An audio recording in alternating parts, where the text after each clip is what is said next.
برات کی آیات نازل ہوئی، پیچھے سے پیچھے سفر کرتے چلے جاتے ہیں.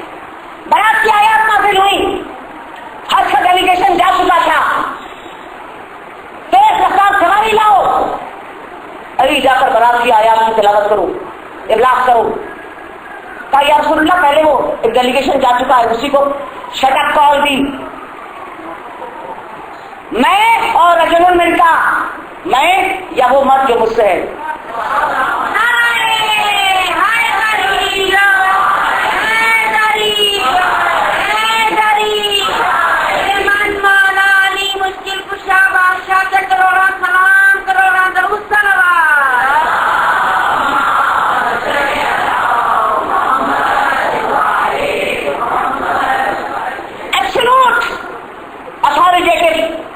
پیغمبر کا تم جاؤ ابلاغ کرو.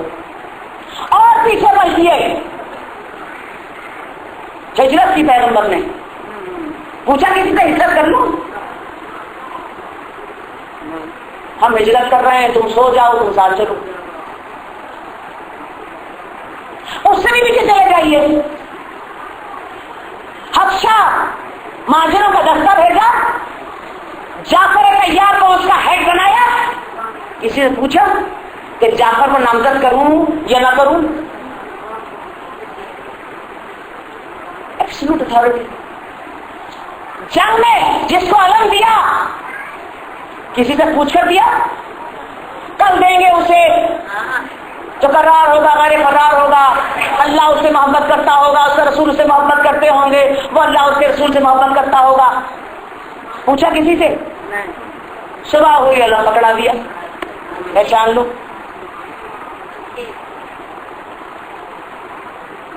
کب پیغمبر نے حتیٰ کہ جنگ موتا خود نہیں گئی کمان کرنے کے لیے، کا پہلا علم اٹھائے گا عبداللہ ابن رواحہ، وہ شہید ہو جائے تو علم اٹھائے گا. جعفر طیار وہ گر جائے تیسرا دفعہ اٹھائے گا. زید بن حارثہ تو گر جائے، تو تیسرا بھی گر جائے پھر تم جسے چاہو اپنا لیڈر بنا لیں. اتنا محتاط ہے پیغمبر.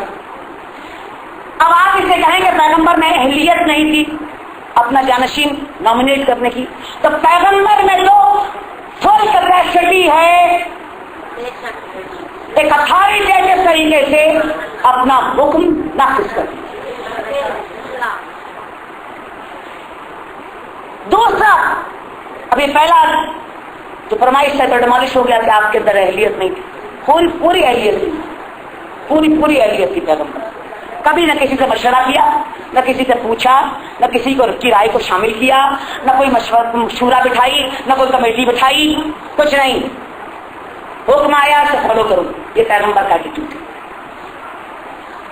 دوسرا سوال یہ ہے کیا پیغمبر نے رائٹ ٹو چوز یا اپنا رہبر قائد بنانے کا رائٹ کمیونٹی اور امت کو دے دیا تھا؟ ساری تاریخیں کھنگال کر دیکھ لیجیے، حتیٰ کہ ثقیفہ کی پارٹی کو بھی کھنگال کر دیکھ لیجیے. یہ تو کہا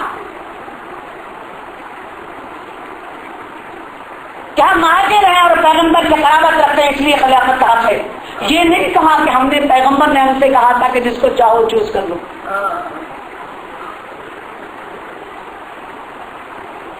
تو دیکھیے پیغمبر پر پہلی چھوٹی حدیث گڑی گئی تھی نا وراثت پر، مالک بن اوس کے ساتھ مل کے پیغمبر ورثہ نہیں چھوڑتے، لیکن اس کے باوجود بھی اس مقام پر کوئی جھوٹی سی جھوٹی حدیث گھڑنے والا بھی یہ اسٹیٹمنٹ پیغمبر کا نہ گھڑ سکا کہ پیغمبر نے کہا تھا کہ میری رحلت کے بعد تم جسے چاہو اپنا خلیفہ اور اپنا رہبر اور قائد مقرر کر لینا. کیوں؟ اسلام دین فطرت ہے. پیغمبر یہ رائٹ ٹو چوز کمیونٹی کو کیسے دے سکتے تھے؟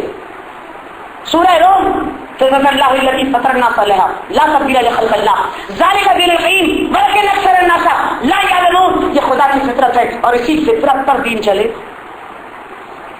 لا تبدیل لخلق اللہ، خدا کی خلقت میں کوئی تبدیلی نہیں ہوتی. بلکہ اکثر الناس لا یعلمون، اور اکثریت کو اس کا علم نہیں ہے۔ اور فطرت الہی کیا تھی؟ نوح کی ساری قوم ڈوبنے کے لیے اس کو حکم آ چکا تھا۔ نوح کو حکم تھا ایک کشتی بنائیے۔ وہ کشتی کیا تھی؟ دین کی کشتی۔ جو کشتی بچی تو دین بچا، بس اتنی بات تھی نا، باقی سارے غرق ہو گئے۔ اور فطرت الہی کیا تھی؟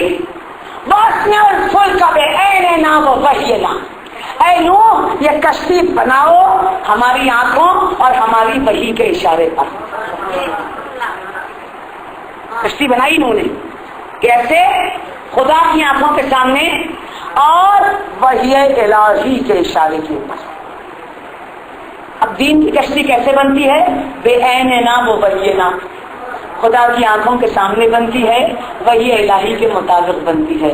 سورہ روم میں کہا فطرت اللہ التی فطر الناس علیہا لا تبدیل لخلق اللہ، یہی اللہ کی فطرت ہے، اسی میں کوئی تبدیلی واقع نہیں ہوگی۔ نوح کی کشتی چھوٹے سے لوگوں کے لیے ایک لمیٹڈ ٹائم پیریڈ کے لیے وہ تو اللہ کی آنکھوں کے سامنے بنے اور وحی الہی کے مطابق چلے، اور پیغمبر کا سفینہ جسے قیامت تک کے لیے چلنا ہو اس میں نہ اللہ کی آنکھیں ہوں، نہ وحی الہی ہو، نہ کوئی کمپس ہو، نہ کوئی کیپٹن ہو، نہ کوئی اینکر ہو، نہ کوئی ریڈر ہو، بس زمانے کی تم وہ تیز لہروں پر سفینہ اسلام چلتا رہے۔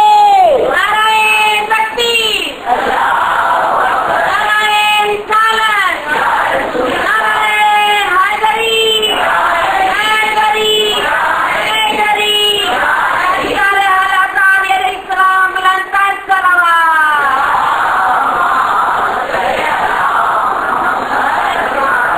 دوسرا پرامائز جو ہم نے اپنی تھیسس پر رکھا اسے بھی ڈیمالش ہوا کہ پیغمبر نے رائٹ ٹو چوز کمیونٹی کو دیا۔ مجھے آج تک بھی کوئی جھوٹے سے جھوٹی حدیث نہیں لا کر کے دکھا کہ پیغمبر نے کہا ہو کہ تم کو چوز کر لینا، یہ رائٹ میں نے تمہیں دے دیا۔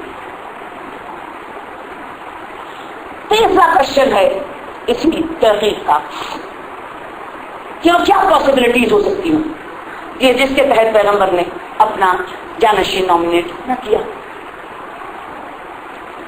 دوستوں یہ تحقیق بہت دقیق ہے اور میں پوری کوشش کر کے اسے آسان فہم بنانے کی جدوجہد میں ہوں تاکہ کچھ سیلینٹ فیچرز آپ کے ذہنوں میں محفوظ ہو جائیں۔ کیا پاسبلٹیز ہو سکتی ہے؟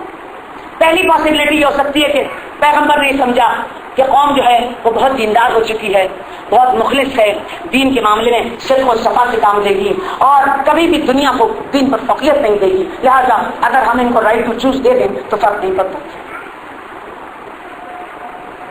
یہ پاسبلٹی ہو سکتی ہے۔ چلیے اس پاسبلٹی کو ذرا قرآن مجید کی آیات کے ساتھ ٹیسٹ پر ڈالیں۔ کسی نبی کے دور میں لفظ منافق کسی کتاب میں نہیں آیا، جیسے پیغمبر نے جن کے اوپر اترنے والی وحی میں ایک اصطلاح استعمال کی گئی منافق اور نفاق، پورا سورہ اترا، یعنی کچھ مومن ہوں گے کچھ کافر ہوں گے اور کچھ درمیان میں ہوں گے، مومنوں جیسا شکل بنائے ہوں گے دلوں سے کافر ہوں گے، انہیں کہا ہی کافر۔ سورہ منافقون یہ صرف پیغمبر کے لیے ہے کہ منافقوں سے بات کا پڑا۔ اس جال منافقون قالوا نشهد انك لرسول الله والله يعلم انك لرسوله والله يشهد ان المنافقین لکاذبون۔ پہلی آیت ہے سورہ منافقون۔ اے پیغمبر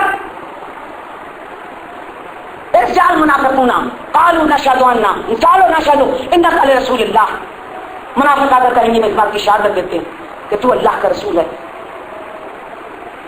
واللہ یعلم، اللہ اس بات کو جانتا ہے کہ تو ہمارا رسول ہے، انك لرسول واللہ یشهد ان المنافقین لکاذبون، لیکن اللہ اس بات کی گواہی دیتا ہے کہ منافقین جھوٹے ہیں۔ نام سے تجھے کہہ رہے ہیں نبی، دل سے نہیں مان رہے تجھے نبی۔ سورہ حجرات، پھر اسی سچویشن کو بھائی کمیونٹی بہت مخلص ہو گئی ہے، خود رائٹ اگر چوز کر لے لو تو اچھا لیڈر چوز کر لے گی، اور قرآن کیا کہہ رہا ہے؟ سورہ حجرات قالت الاعراب آمنا قولوا لم تؤمنوا ولكن قولوا اسلمنا ولما تدخلوا الايمان في قلوبكم. یا رب تمہارے پاس آ کر کہہ رہے ہیں کہ اے پیغمبر ہم اسلام لائے. ان سے کہہ دو نہیں نہیں ایمان لائے. نہیں نہیں ان سے کہو تم ایمان نہیں لائے, تم اسلام لائے, ابھی ایمان تمہارے دل میں داخل ہی نہیں ہوا. یہ قرآن ہے. پھر سورہ توبہ ممن حولکم من الاعراب منافقون ومن اہل المدینہ مرضوا علی النفاق لا تعلمهم ولا نحن نعلمهم. یہ جو تمہارے نزدیک چاروں طرف یہ بدو عرب جمع ہے, ان میں سے بہت سارے منافق ہیں, اور ان میں اہل مدینہ, ان میں بہت ہر درم ضدی منافق لوگ موجود ہیں. تم نہیں جانتے, ہم جانتے. تو پیغمبر کو خواب دکھایا گیا سورہ بنی اسرائیل. وجعلنا روحك التي أريناك فتنة للناس وشجر ملعون بالقرآن ونخففهم فما يزيدهم إلا طغيانا كبيرا. پیغمبر کو ہم نے خواب دکھایا. خواب دیکھ کر پیغمبر بے چین ہو گئے کہ ایک شجر ملونہ ہے جن کو جتنا زیادہ ڈرایا جاتا ہے اتنا زیادہ ان کی طغیان میں اضافہ ہوتا چلے جاتا ہے. خواب کی تعبیر یہ تھی, پیغمبر کی ممبر پر بندر چڑھ رہے تھے, اتر رہے تھے. اس خواب کو دیکھ کر تو پیغمبر, یہ آخری دنوں کے خواب, پیغمبر بہت ہی گھبرا گئے تھے. سورہ منافقون میں اس دور کی حقیقت کو بیان کر دیا گیا, سورہ حجرات میں, سورہ توبہ میں, اور سورہ بنی اسرائیل میں, اور بہت سارے اور سوروں میں. اس سچویشن میں پیغمبر کے پاس یہ آپشن تھا کہ وہ کہتے ہیں کمیونٹی بہت میچیور ہے, یہ اپنا لیڈر خود منتخب کر سکتی ہے, یہ آپشن تھا. تو دوسری امپورٹنٹ بات یہ ہے, پیغمبر اچانک رحلت نہیں پا گئے, آپ کا مز آہستہ آہستہ پروگریس کیا. آخری خطبے سے واپس آئے, غزیر کے مقام پر رکے, اور پیغمبر نے ایک اعلان کیا,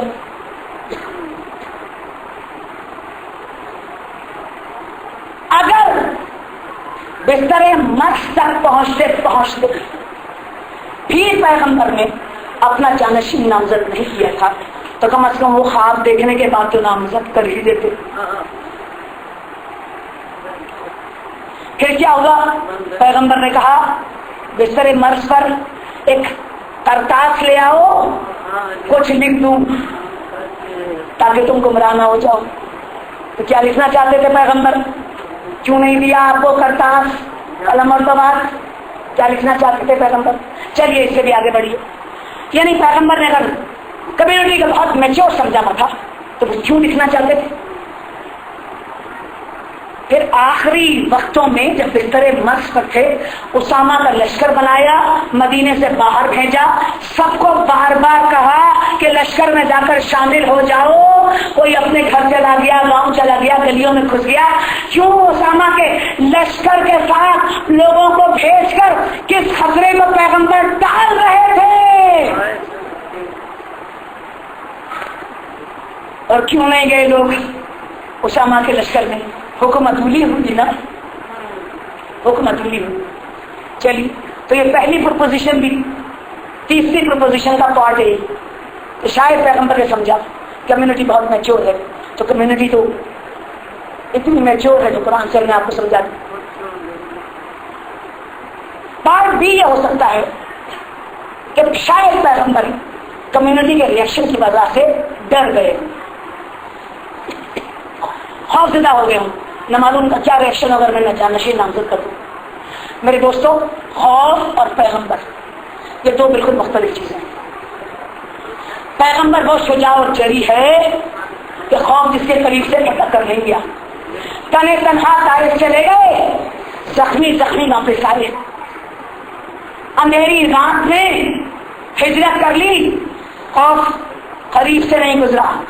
اور پھر وہ حد کا مارکا نہ بھولنا, پیغمبر کھڑے ہوئے کمان کر رہے تھے, براہ راست اٹیک پیغمبر پر ہو چکا تھا, اور اشارہ کرتے تھے علی دائیں, علی بائیں, علی سامنے, علی پیچھے, اور سارے اس مارکے کی کمان سے پیغمبر تھا.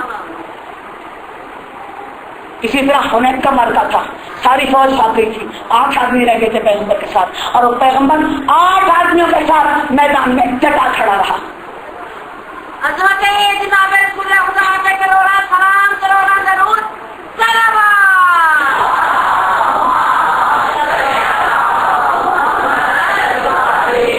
اور پھر پیغمبر نے اگر ڈرنا ہی ہوتا تو ایک اور ڈرنے کا موقع آیا تھا، جب دروازے لوگوں کے بند کرا دیے تھے شہر مسجد میں کھلنے والے، تو ریزائنمنٹ ہوئی تھی نا، لوگ چوں چوں چوں چوں چوں چوں کرنے لگے تھے نا، ڈرے پیغمبر ایک حکم سے آپ بند کر دو سارے دروازے۔ تو خوف اور پیغمبر دو مختلف چیزیں، لہٰذا اگر ہم یہ سمجھیں کہ پیغمبر خوف میں آ گیا کمیونٹی کے ریئیکشن کے اور انہوں نے اپنا جانشین نامزد نہیں کیا، تو یہ بات نہیں غلط ہے۔ اب چوتھا سوال یہ پیدا ہوتا ہے کہ پیغمبر کا رویہ کیا تھا کسی کو نامنیٹ کرنے میں؟ تمام جنگوں اور تمام معاملات میں دیکھ لیجیے، پیغمبر نے جس کو چاہا اور جہاں چاہا اسے نامنیٹ کیا، نہ مشورہ لیا، اور واپس پلٹ کر اسے خود ڈی بریفنگ کی، کیا ہوا تھا مجھے بتاؤ۔ یہ ایٹیٹیوڈ تھا نا پیغمبر کا، اس کے علاوہ تو کچھ نہیں تھا۔ میں نے بتایا کہ جنگ موتا میں 3 علم اٹھانے والے خود پیغمبر نے نامزد کی، چاہے وہ جنگ ہو، چاہے وہ کسی کو کسی اور ٹاسک پر بھیجنا ہو۔ پیغمبر کا رویہ ایبسولوٹ اتھارٹیٹیو رویہ۔ اچھا، اب اس ایبسولوٹ اتھارٹیٹیو رویے پر قرآن کا کیا ورڈکٹ ہے؟ قرآن اس رویے کو پیغمبر سے کیا سمجھتا ہے؟ سورہ انفال، وما رمیت اذ رمیت ولکن اللہ رمی۔ پیغمبر یہ تم نے نہیں مارے پتھر، کہ تم مار رہے ہو وہ ہم مار رہے ہیں، کہ تم نامنیٹ کر رہے ہو تو ہم نامنیٹ کر رہے ہیں، جسے تم بھیج رہے ہو اسے ہم بھیج رہے ہیں۔ ٹھیک ہے، سورہ انفال۔ سورہ فتح میں کہا الذین یبایعونک انما یبایعون اللہ ید اللہ فوق ایدیہم فمن نکث فانما ینکث علی نفسہ۔ پیغمبر جو تمہاری بیعت کرتا ہے وہ خدا کی بیعت کرتا ہے۔ ید اللہ فوق ایدیہم، تمہارے ہاتھ کے اوپر خدا کا ہاتھ ہے۔ فمن نکث فانما ینکث علی نفسہ، اور جو تو ایک بار تمہارے ہاتھ پر ہاتھ رکھ کے ہٹا دے تو اس نے تمہیں نقصان نہیں پہنچایا، اس نے اپنے آپ کو نقصان۔ پھر قرآن نے پیغمبر کے اس رویے پر مہر لگائی، وما ینطق عن الهوى ان هو الا وحی یوحی۔ جو کیا پیغمبر نے وحی الہی کے مطابق تھا، اس کے علاوہ کچھ بھی نہیں تھا۔ یہ ہے قرآن کا رویہ۔ اب سوال یہ پیدا ہوتا ہے کہ پیغمبر نے اپنے جانشینی کے مسئلے کو کیسے ہینڈل کیا؟ یہ ہماری فرمائی سے نہ پیغمبر اپنے آپ کو نااہل سمجھتے تھے، نہ پیغمبر خوف زدہ تھے، نہ پیغمبر نے رائٹ ٹو چوز کمیونٹی کو دیا، نہ پیغمبر اپنے ہوائے نفس سے کام کرتے تھے، جو کرتے تھے وحی الہی سے کرتے تھے۔ تو پیغمبر نے اپنے اس نامزدگی جانشینی کے مسئلے کو کیسے ہینڈل کیا؟ سورہ فاطر میں اس فطرت کا تذکرہ ہے۔ دیکھیے، پیغمبر پریڈکٹیبل ہے، پتا ہے لوگوں کو پیغمبر کیا کریں گے۔ کیوں؟ اس لیے کہ پیغمبر میرج کے علاوہ کچھ نہیں کرے گے، ماں سفارش نہیں ہے، ماں رشوت نہیں ہے، ماں قبیلے کی ہمدردی نہیں ہے، وہاں پر کوئی زمانے اور دنیا کی نفسانی خواہشات نہیں ہیں۔ تو بہت پریڈکٹیبل چلتا ہے پیغمبر، کیا کریں گے لوگوں کو پتا ہوتا ہے۔